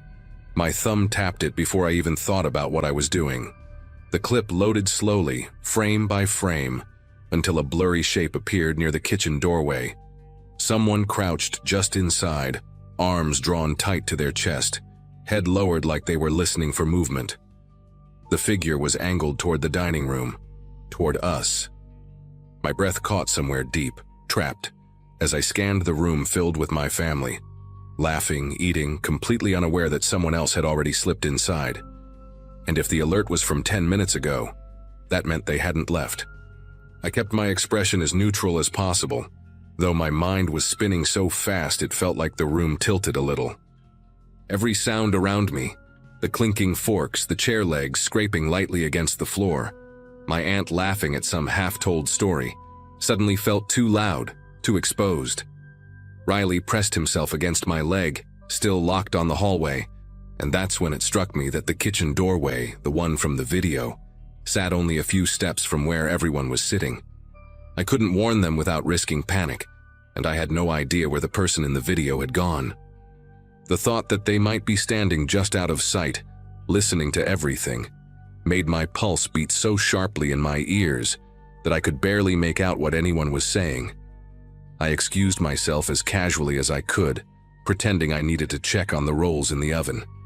My hand brushed the back of my chair, and I forced myself not to look toward the hallway again. Once I slipped into the kitchen, I kept low, moving silently across the tile. Nothing looked disturbed, the same towel draped over the counter, the same pan soaking in the sink, but the air felt subtly different, as if someone had walked through recently and left a faint trace behind. My phone was still open to the paused motion clip, and seeing that crouched shape again made the kitchen feel tighter, like the corners of the room were deeper than usual. I didn't dare call out. Even whispering felt dangerous, like it might draw attention from the wrong corner. I checked the back door next, pretending it was part of kitchen hosting duties, in case anyone peeked in. It was locked, deadbolt fully turned. No one had slipped out that way. The thought crept in slowly, unwanted. Whoever had been in the doorway hadn't left at all. They were still here, tucked somewhere silent, waiting for something I didn't want to imagine. I moved toward the hallway entrance, just enough to steal a glance. The shadows stretched long across the floor, swallowing the first few feet of the corridor. From the dining room, I could hear my family talking, totally oblivious to the fact that danger might be only a few steps behind me. I considered calling the police quietly from my phone, but the idea of speaking, even in a whisper, felt like tempting fate. Instead, I texted my brother, who was seated on the opposite end of the table. I kept it short. Someone inside. Don't react. Follow my lead. I watched the typing dots appear almost immediately, then vanish. A moment later, I heard him push his chair back, just enough to stand, stretching like he needed to step away for a moment. His voice came out steady, almost casual, as he said he needed something from his car and asked if I could help him grab a dish from the trunk. It was our silent code from childhood, something we used to get out of awkward situations, now repurposed for something far more terrifying. We walked toward the front door together, side by side, matching each other's pace so it didn't look unusual. Riley tried to follow, nails clicking nervously against the floor, but I gently motioned for him to stay. The moment we were out of view of the dining room, my brother's expression changed completely. His jaw tightened, and his eyes darted toward the hallway like he expected something to step out. I handed him my phone, letting him see the paused image of the crouched figure. His shoulders pulled back in a way that reminded me of when he used to defend me from kids in school, except this time we weren't dealing with kids. When we stepped outside, the cold air wrapped around us like a slap, grounding us both as we moved quickly toward his car. Once we reached the driveway, he unlocked the car with shaking urgency, pretending to rummage through the trunk in case anyone was watching. I whispered everything I'd noticed. The window, Riley's behavior, the motion alert, each detail threading into a picture that felt more unreal the longer I said it out loud. My brother's hands hovered over the trunk for a second before he reached into a side compartment and grabbed a tire iron. He didn't say anything at first, just took a slow breath, looked toward the house, and then said he'd circle quietly to the back door while I called for help. The plan was simple: distract, exit family safely, wait for police. But simple didn't mean safe, and both of us knew it. I dialed emergency services right there in the driveway, keeping my voice low as I explained the situation. The operator told me to stay outside and not re-enter the home under any circumstances, but leaving my family inside with an unknown person lurking somewhere in the shadows felt unbearable. I peeked through the dining room window from outside, watching them laugh and reach for more food, completely unaware. The warmth inside looked almost unreal from where I stood, like a scene from a snow globe sealed away. I wanted to burst in and shout, to drag everyone to safety, but the operator insisted that staying calm was crucial. Panic could corner the intruder or put my family at greater risk. My brother appeared again near the side of the house, his silhouette barely visible. He mouthed, "Back door," then gestured that it was still locked. That meant the person hadn't slipped out that way either. Police sirens sounded faintly in the distance, not close, but close enough to give me hope. My brother signaled for me to get ready, and together we started forming a plan to gather the family near the front door once officers arrived. We didn't know where the intruder was hiding, behind a cracked closet door under the basement stairs, tucked into some shadowed corner. All we knew was that the moment the sirens grew louder, the air inside the house would shift, and whoever was lurking might try to run. The police pulled up with their lights off, moving with the kind of quiet efficiency that made the whole situation feel even more real. 2 officers approached, and my brother and I explained everything quickly. The window, the dog, the hallway, the motion alert. They signaled for us to stay outside, then knocked on the front door like they were making a polite visit. When my aunt answered, Confusion washed over her face, but the officers eased into the room calmly, telling everyone they needed to step onto the porch due to a possible security issue. My family thought it was some sort of misunderstanding, but the moment they saw the expressions on our faces, they filed out fast, clutching coats and serving spoons like they weren't ready to leave the meal behind. Once everyone was outside, the officers swept through the house, announcing themselves as they moved from room to room. It didn't take long for one of them to signal for the other. From where we stood on the porch, we heard a heavy thud, something like furniture shifting, and then footsteps moving fast. My brother reached for me instinctively, pulling me a little closer to the group. A few seconds later, the second officer's voice rang out, sharp and controlled, commanding someone to stay where they were. My mother's hand flew to her mouth. The next noise was unmistakable. Someone running through the kitchen, the frantic shuffle of shoes on tile, followed by a door slamming somewhere deeper in the house. The officers reappeared minutes later, breathless but composed. They said someone had been hiding behind the washer in the laundry room, wedged into the gap like they'd been there for a while. When the officers approached, the person bolted through the connecting door into the garage and managed to slip out before backup arrived. They'd searched the yard, the street, the neighboring properties, no trace. Whoever it was had vanished into the evening as if they'd been swallowed by it. The officers didn't sugarcoat anything. The intruder had entered with intention, had stayed close enough to watch us through the doorway, and had likely been moving around the house during dinner. That night, after everyone left and the house was quiet again, I sat in the kitchen staring at the spot where the figure had crouched in the motion clip. Riley lay against my feet, finally calm, but I kept imagining the intruder listening to our conversations, only a few steps away, deciding whether to come closer. I replaced the locks the next morning, installed alarms on every window, and added cameras to places I didn't even realize needed them.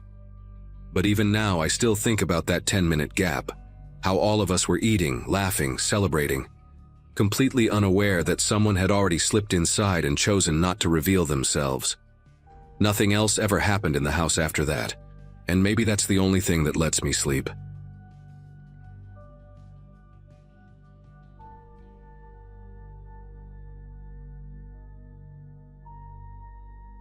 Driving late the night before Thanksgiving used to feel like a small tradition of mine, a quiet break from the chaos of family gatherings.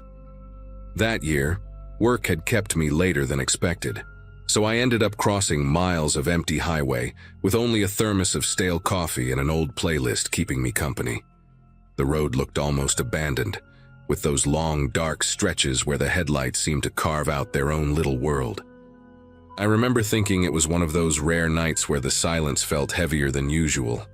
Not in a bad way, just the kind that makes every small sound echo a bit louder inside your head. My life back then was pretty simple. Long work weeks, living alone in a small rented place and taking whatever chances I had to visit my cousins across the state. Somewhere past midnight, the gas gauge dipped low enough to make me nervous. The next station appeared out of nowhere. One of those old ones with a flickering sign and only 2 pumps, the type you'd expect to see in a movie where nothing good ever happens. Still, I pulled in because there wasn't another option for at least 40 miles. The place was so quiet that even stepping out of the car felt like disturbing something. The cold air hit me fast, carrying this faint smell of dust and old fuel, and the only light came from the buzzing fluorescent tubes above the pump canopy. Inside the station, I spotted the clerk behind the counter, a tall guy with a worn-out hoodie and hair that looked like he'd been running his hands through it all night. As I started fueling up, I casually glanced toward the store window, expecting the clerk to be bored out of his mind. Instead, he was staring straight at me with this intense expression, eyebrows drawn tight, mouth slightly open like he was about to yell something. At first, I thought he needed me to come inside to fix something with the card reader. But then his hands started moving fast, not waving me in but making these sharp motions for me to stay where I was. He kept shaking his head hard, pointing toward my left like he was trying to warn me about something specific. His gestures didn't look confused or exaggerated. They looked desperate, like someone warning a friend about a step they were about to miss on a broken staircase.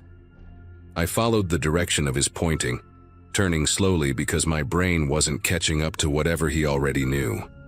That's when I noticed an old pickup sitting directly behind my car, tucked close enough that I should have heard it pull in, but I hadn't heard anything. The truck looked neglected, the kind that had lived through decades of dirt roads. Its paint peeled into strange patches, windshield covered in streaks. What made my ribs tighten was the driver, crouched low behind the open door, partially hidden, but perfectly still. His head was slightly tilted, and even from the dim light I could tell he wasn't looking at the pump or the station. He was watching me, like he'd been waiting for me to realize he was there.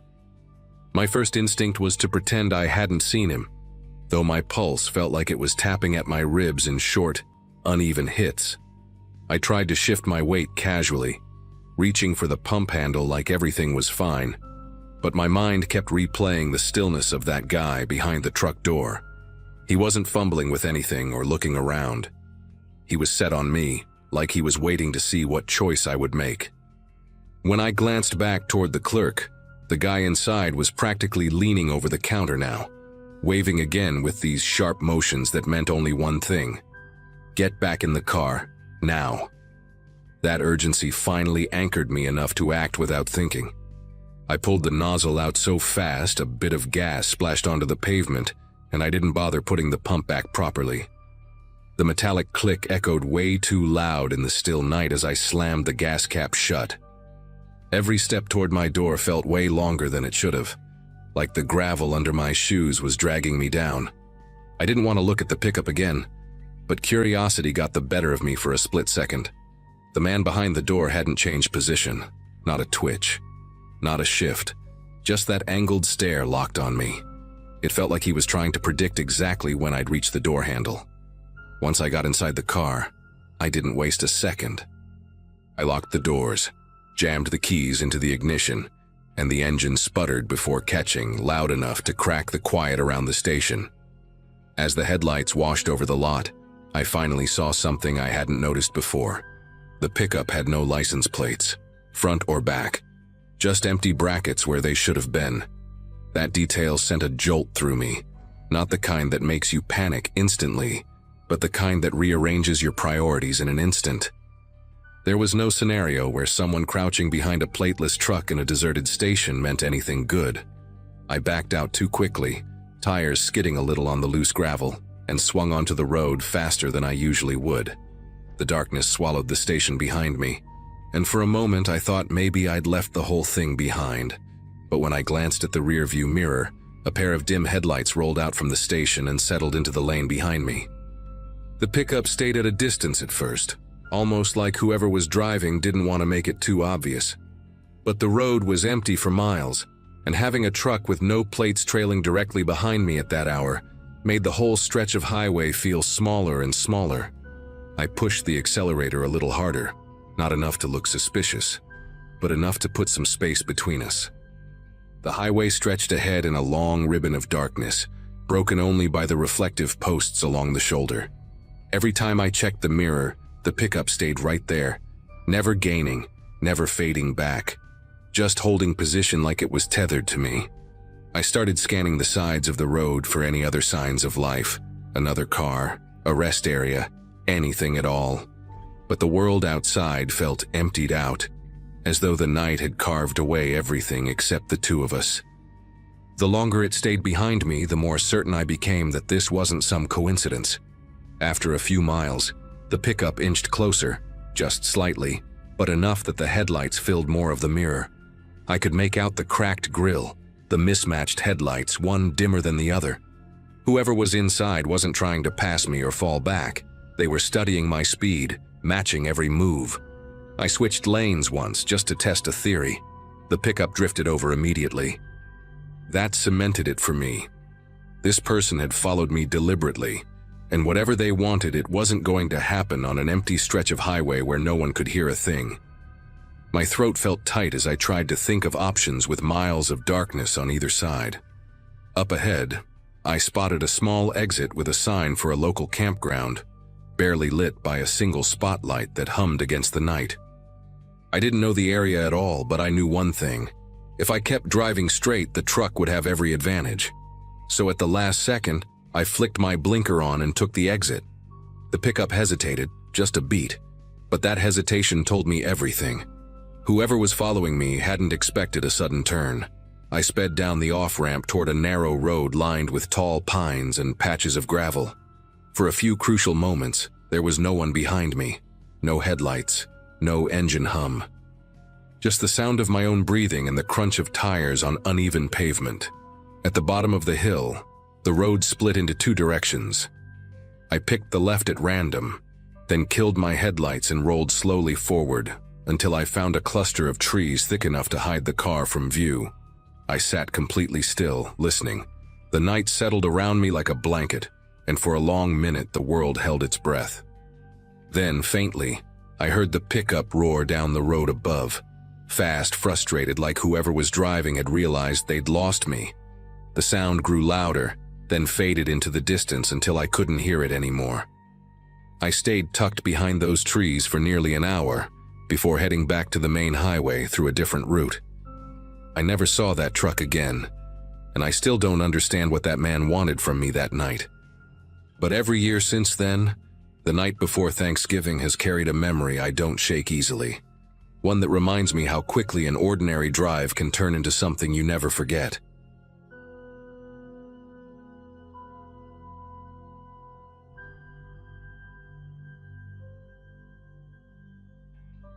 That holiday weekend had me driving through long, empty stretches of highway, trying to make it to my parents' place before everyone went to sleep. I'd left later than planned, and the combination of warm air in the car and endless darkness outside made my eyelids feel heavier with every passing mile. My job at the time had me constantly on the road, so I was used to late drives. But something about that night felt unusually draining, like the quiet around me was pressing in from all sides. I remember humming along to an old playlist just to break the silence, tapping my fingers on the steering wheel to keep myself alert. When I saw the sign for a small rest area coming up, one of those older ones with a single building and dim yellow floodlights, I figured it was safer to stretch my legs for 2 minutes than risk dozing off behind the wheel. The parking lot was nearly empty, just one pickup far off near the tree line, and the building itself looked like it hadn't been updated in 2 decades. Still, I grabbed my keys, locked the car, and headed toward the restroom, thinking only about splashing cold water on my face. Inside, the fluorescent lights flickered in that annoying way that makes everything look slightly warped around the edges. The place smelled like bleach and old paper towels, and my footsteps echoed louder than they should have in such a small space. I remember standing at the sink, leaning forward, and cupping water over my face, trying to wake myself up. As I lowered my hands, a faint shuffle came from the far stall. Nothing unusual at first, just the kind of noise anyone might make. But then, clear as if someone were standing right behind me, a whisper brushed the air with my full name. Not a nickname. Not a vague sound. My actual name, spoken in a low, almost careful voice. Every part of me tensed instantly, and I spun around so fast the water dripped down my sleeves. The stalls were all closed, but the room was silent again, like the sound had never happened. No footsteps, no breathing, just the buzzing light overhead. I backed toward the exit with my heart hammering hard enough to feel it in my throat. The cold outside hit me like a slap, and all I wanted was to get inside my car and lock the doors. The lot still looked empty, except for that same old pickup near the trees. But something about it seemed different, like it was angled slightly closer to the building than before. I didn't wait around to confirm. As I reached my car, I noticed something stuck under my wiper blade. A small scrap of paper, folded once. At first I thought maybe it was a warning about the weather, or some maintenance notice the highway workers left behind. But when I opened it, I felt the air around me shift. In uneven handwriting, almost like it had been written in a moving vehicle, were the words, "I followed you from the last station. You shouldn't be out here alone." The message didn't make sense at first. I hadn't stopped anywhere except for a quick gas station miles back, and even then I barely interacted with anyone. I scanned the lot again, feeling a prickling pressure crawl up my spine as I rushed into the driver's seat and slammed the locks down. I pulled onto the road faster than I probably should have, the tires kicking up gravel as I merged back onto the highway. For a few seconds, only darkness stretched behind me, the kind that makes you feel swallowed by everything outside your headlights. I tried convincing myself the note was some kind of awful joke, or a random creep trying to scare whoever parked next to them earlier. My thoughts were scrambling in every direction, replaying every moment at that gas station, trying to remember faces, voices, anything that might explain what was happening. I kept checking the mirrors, telling myself I was just being paranoid after the whisper in the bathroom. But halfway through a long curve in the road, a pair of headlights blinked into view in the distance behind me, far too bright and rising into frame way too quickly. The shape of the vehicle didn't come into focus at first, just the glow of white light bouncing across the asphalt like someone pushing their engine harder than they should. And as it closed the distance, I realized I'd seen that silhouette before. The headlights trailed me with a stubborn steadiness, never getting close enough for me to make out the driver, but never dropping back either. I remember tightening my grip on the steering wheel, trying to keep my speed reasonable, telling myself I wouldn't give whoever was behind me the satisfaction of seeing me panic. But the road ahead stretched into miles of nothing. No towns, no signs, not even another car passing in the opposite direction. The kind of emptiness that makes you feel like the world has narrowed down to just you and whoever decided to follow. At one point, the vehicle behind me shifted slightly to the left, not enough to pass, just enough to show it could if it wanted to. The glare filled my mirrors, washing out the inside of my car until everything looked pale and washed, like the interior was losing its color. I tried switching lanes once, and the headlights mimicked me instantly, like a shadow glued to my rear bumper. I started replaying the night in my head, wondering if I'd accidentally cut someone off earlier or if something about me had drawn attention at the gas station. I'd only gone inside to grab a coffee and use the restroom, barely looking at anyone. Remember a man leaning against a vending machine, tapping his foot fast enough to make the whole thing tremble, but he never even glanced my way. Or at least that's what I thought at the time. My mind kept dragging me back to the whisper in the rest area bathroom, and the realization that someone must have been close enough to say my name without me seeing them. The idea of someone hiding in one of those stalls, watching me through the gaps, lodged itself in my head and refused to let go. The more I thought about it, the more the steering wheel felt slick under my palms, like my body couldn't decide whether to sweat or shiver. The vehicle behind me suddenly surged forward, shrinking the gap between us until its headlights filled every corner of my rear window. The road remained narrow and winding, giving me no shoulder and no exits, just guardrails and dense woods pressing in. My pulse hammered so hard I could feel it in the sides of my neck, and every small bump in the pavement made me jolt. I tapped my brakes lightly, hoping the driver might back off, but instead the headlights lowered for a moment, dipping as if the driver leaned in closer, studying the back of my car. That tiny movement felt worse than if they'd laid on the horn or tried to ram me. It wasn't anger, it was patience. Intentional. Like whoever was behind the wheel was waiting for a moment I hadn't given them yet. I made a split-second decision to take the next turn I saw, even if it led somewhere I didn't recognize. When a narrow county road appeared on my right, barely lit, almost blending into the darkness, I turned so sharply that everything in my passenger seat slid against the door. Gravel popped under my tires, and for the first time all night, the headlights behind me hesitated. The vehicle slowed at the intersection, hovering there instead of following immediately. Those few seconds of distance felt like the first breath after being underwater too long, but the relief didn't last. As I sped deeper into the dark stretch of road, my phone buzzed inside the cup holder. A message notification lit the screen. I shouldn't have looked, but curiosity overpowered fear. When I glanced down, the text preview made my throat tighten. Wrong turn. Every instinct in me screamed to throw the phone out the window, but I kept it face down beside me, terrified the next message might pop up with something even worse. The road narrowed further, lined with tall grass that swayed in the wind like it was trying to flag me down. My headlights picked up an old mailbox here, a leaning fence post there, but nothing that suggested a house with lights on or anyone who might help. I kept glancing between the road and the mirror, waiting for those headlights to reappear. When they finally did, they came silently around the bend, creeping into view like the driver wanted me to know they were done waiting. The way the vehicle moved, slow, steady, deliberate, made the hairs along my arms lift in a way that felt primal, the kind of fear that bypasses thought and hits straight into instinct. My breathing turned shallow as I leaned forward, scanning the road for any hint of a driveway or a turnout wide enough to pull into. Up ahead, I spotted the silhouette of a small bridge crossing a shallow creek. It wasn't much, just a short concrete span with rusty railings on either side, but it gave me an idea. The moment I crossed it, I slowed down just enough to make it look like I was reconsidering the road, maybe even planning to stop.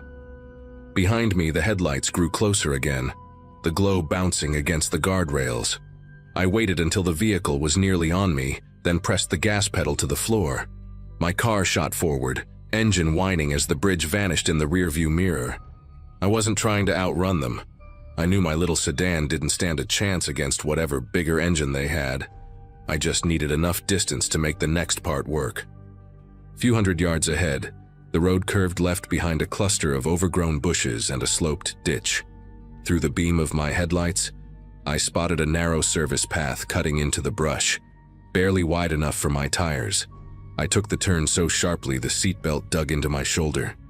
The car lurched down the slope, branches scraping the sides with a sound like nails dragging across metal.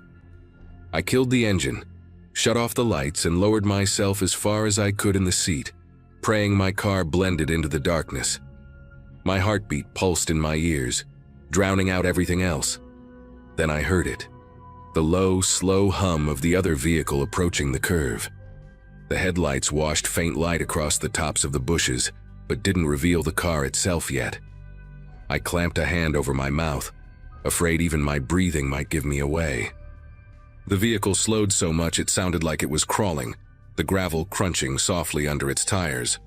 For a moment, I imagined the driver stepping out, scanning the roadside, walking straight toward where I was hiding. The brush surrounding my car felt too thin, too revealing, like a single movement would shift the branches and betray me.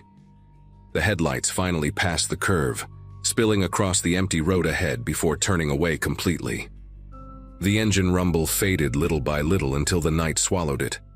I stayed pressed down in the seat long after the sound disappeared, afraid it might circle back in silence.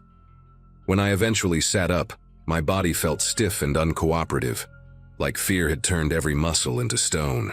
I turned the engine on again, letting the low hum settle my nerves, and followed the service path until it connected with a different stretch of county road. By the time I reached a main highway with actual traffic, I could finally breathe normally again. I didn't see the vehicle again that night or any night after, and no more messages came through. My family never noticed how shaken I was when I arrived, and I never brought it up. Even now, years later, I still think about that whisper in the rest area bathroom and the note under my wiper. Whoever followed me that night knew my name, and they were close enough to speak it.